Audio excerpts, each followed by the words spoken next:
Olá! Hoje a nossa conversa vai mergulhar numa realidade local bem específica, Jucuruçu, na Bahia. E a gente vai fazer isso por um caminho diferente, olha só, a poesia de cordel.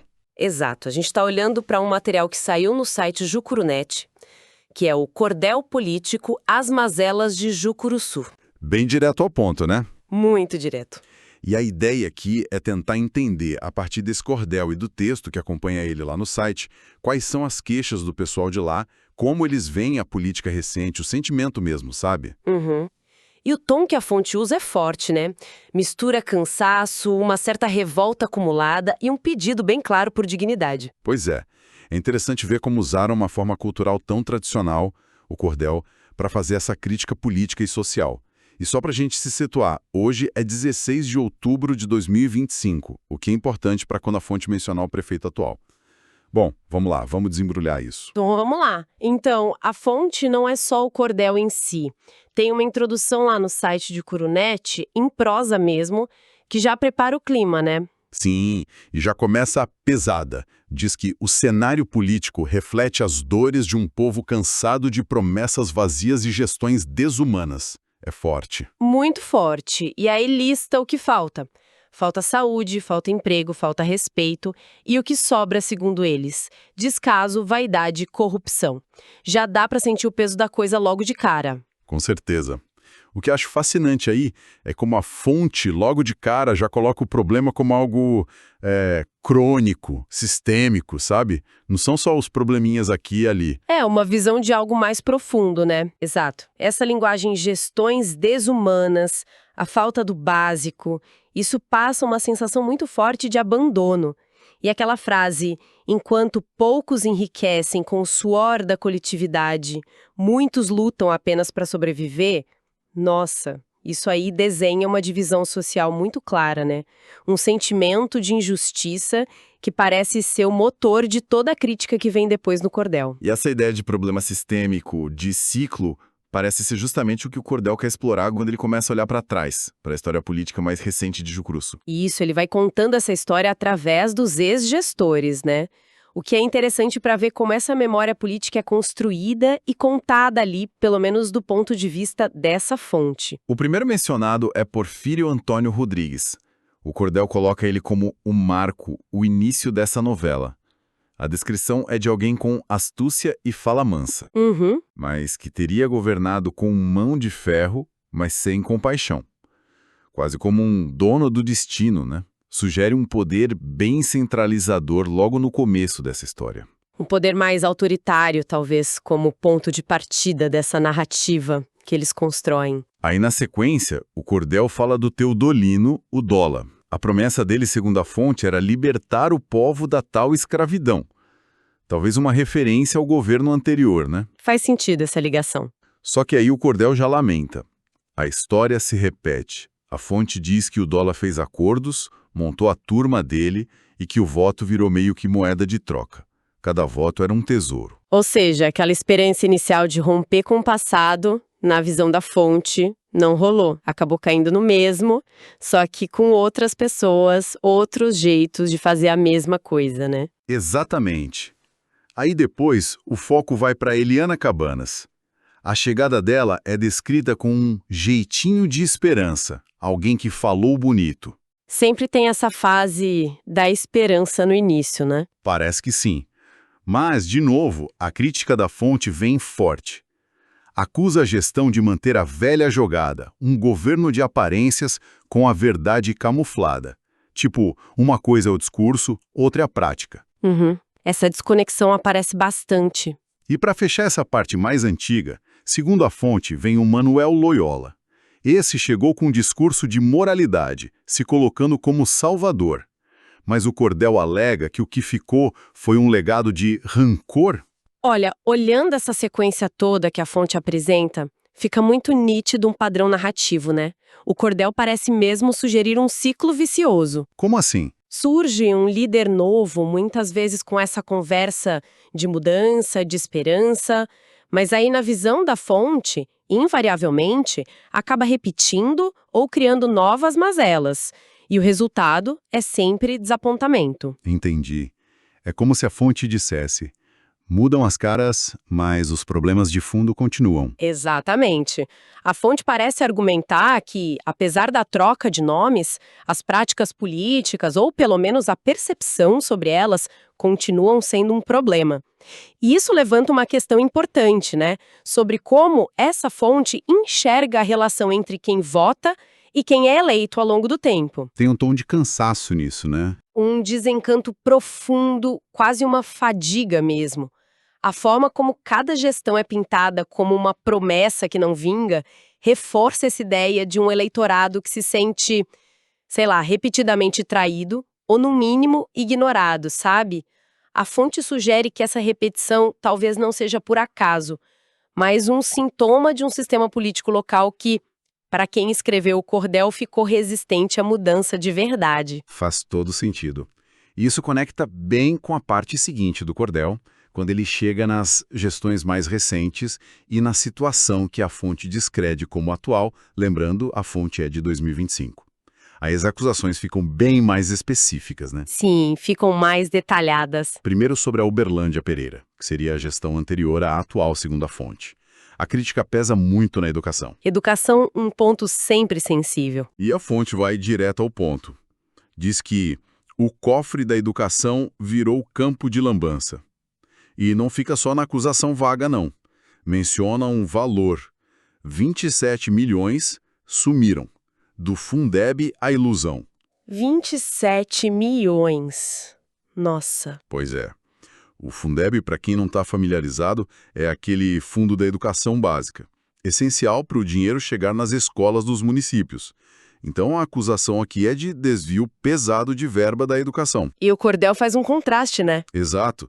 Contrasta essa suposta corrupção com a situação física das escolas. Enquanto a escola caía, crescia a corrupção.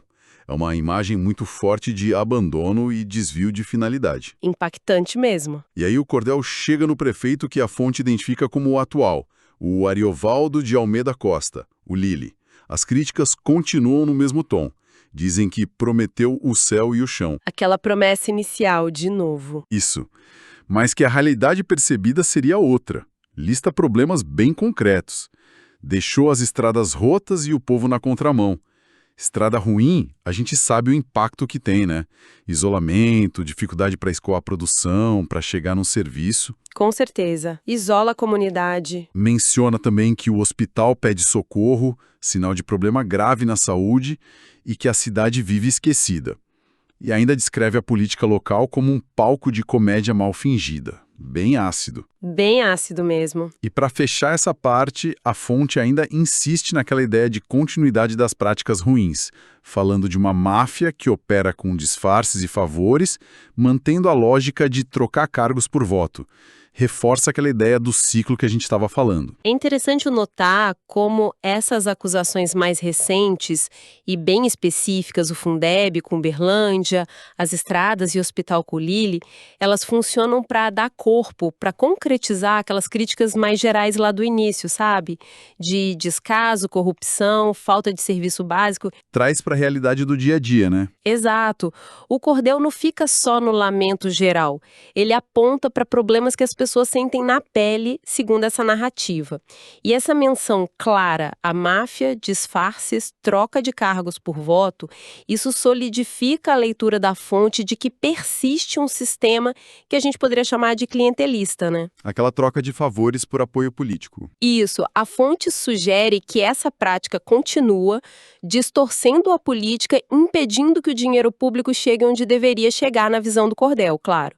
Para quem escreveu isso, parece existir uma estrutura de poder ali que se adapta, que sobrevive às trocas de governo. E no meio desse quadro todo, que é pintado de forma bem dura, como é que a fonte mostra a população de Jucuruçu? Ah, tem uma parte importante sobre isso. Tem uma estrofe que diz assim: "E o povo, trabalhador, segue firme na labuta, esperando que um dia venha a justiça absoluta."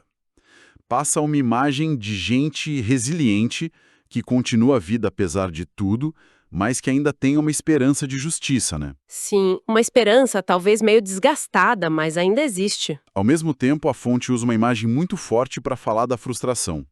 O silêncio do povo ecoa como um grito preso na garganta. Isso é potente, hein?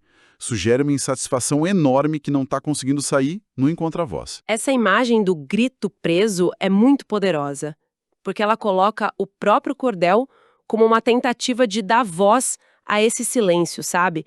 De quebrar essa mudez, que pode ser por medo, por resignação, por falta de espaço mesmo. Então o cordel vira quase uma ferramenta de protesto. Na visão da fonte, sim. Não é só um diagnóstico, é uma forma de expressão para quem talvez não se sinta ouvido de outra maneira. Faz sentido. E o cordel não para só na crítica e no lamento, né? O final dele é diferente. É um chamado à ação, quase. Exato. Funciona como um aviso, uma lição para a classe política. Quem brinca com o povo paga caro a traição. É um recado direto, uma tentativa de lembrar que tem consequência. Uma cobrança de responsabilidade. E aí, nesse ponto, a fonte valoriza muito o voto como ferramenta de mudança. Tem versos como o voto é a espada, força do cidadão, e que ele pode quebrar correntes e mudar essa nação, falando da nação local, do município, né? Uhum.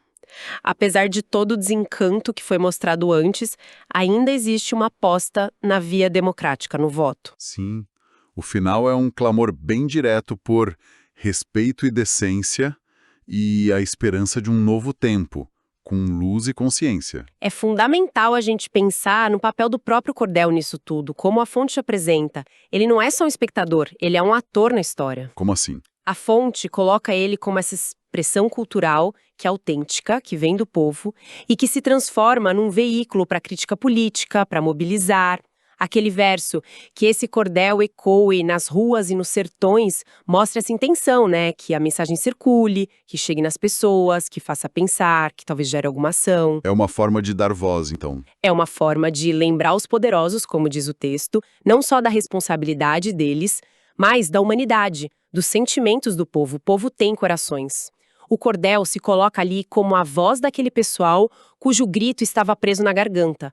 É a cultura popular assumindo um papel cívico bem ativo. Então, resumindo um pouco essa nossa análise dessa fonte específica, o que a gente tem é um retrato muito vivo, claro, é uma perspectiva específica, a do Jucurunete, da política lá em Jucuruçu. Um retrato construído através desse cordel, né? Sim, o cordel conta o que a fonte vê como esse ciclo que não acaba, de desilusão política passando por vários governos. E cada um recebe acusações que vão desde autoritarismo, clientelismo, essa tal troca de favores, até alegações bem diretas de corrupção, como no caso do Fundeb, e de negligência com coisas básicas como saúde, educação, estrada. Problemas bem concretos. E no fim das contas, essa narrativa toda deságua num apelo por mudança, por dignidade e por usar o voto de forma consciente para tentar quebrar esse ciclo. É a visão da fonte, claro, mas contada de um jeito muito forte por meio do cordel. Perfeitamente resumido. E o que essa fonte mostra, e eu acho isso muito interessante, é como uma tradição cultural como o cordel não está parada no tempo, né? Tá viva. Tá viva. E pode ser usada para dar voz a frustrações, a demandas políticas super atuais. A gente vê aí essa mistura forte de herança cultural com necessidade de participação cívica, ou pelo menos o desejo por ela. O texto, do jeito que o Jucurunete apresenta, expõe o que a fonte enxerga como o abismo gigantesco entre o discurso dos políticos, as promessas, as aparências que eles descrevem, e a realidade dura que a população vive no dia a dia. É a expressão de um sentimento, né? Um sentimento profundo de que as necessidades básicas e o desejo por respeito não estão sendo atendidos pelo sistema político local, isso segundo essa visão específica que o cordel traz. Isso tudo deixa a gente com uma pulga atrás da orelha, uma questão para pensar, que vai até além de Jucuruçu, né? Pensando nessa dinâmica toda que a fonte nos trouxe. Qual seria... Como é que a expressão cultural local pode ser o cordel, como a gente viu, mas pode ser o rap, o teatro de rua, o grafite, tantas outras formas. Como é que ela pode se tornar um canal fundamental de crítica, de dar voz à política? Será que ela ganha mais força justamente quando os canais mais formais, tipo partidos, ou os próprios políticos eleitos, parecem falhar ou decepcionar tanto a comunidade? Interessante. Que outras formas de expressão, artísticas ou não, costumam surgir quando as palavras e os processos da política tradicional parecem que não dão mais conta de expressar as preocupações, os desejos, a identidade de um lugar, de um grupo. Fica aí a reflexão para quem nos ouve.